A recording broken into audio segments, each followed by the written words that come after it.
Hey there, folks. How's it going? Julie here, back to teach you a delicious recipe for vegan apple and puff pastry cookies. This is a delightful option for a weekend afternoon coffee break. And the aroma it fills your house with is just irresistible. Are you ready to learn how to make it? Stick with me.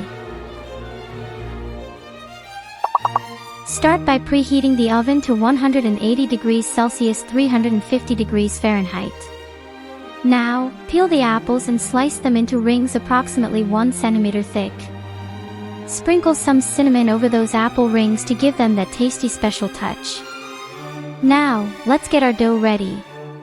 Roll out the puff pastry and cut strips about 15 centimeters wide and 1.5 centimeters thick.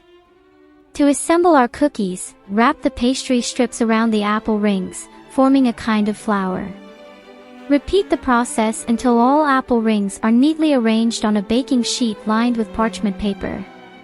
Now, in a bowl, mix the cinnamon and sugar until you get a homogeneous blend.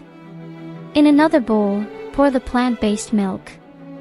With great care, dip the top of each cookie into the plant-based milk and then into the cinnamon and sugar mixture, creating a charming, granulated coating. Return the cookies to the baking sheet and repeat until all are coated. Let's pop them into the oven for 20 minutes, or until the puff pastry turns golden brown and crispy. After you take them out, let them cool for 15 minutes. The aroma is just irresistible.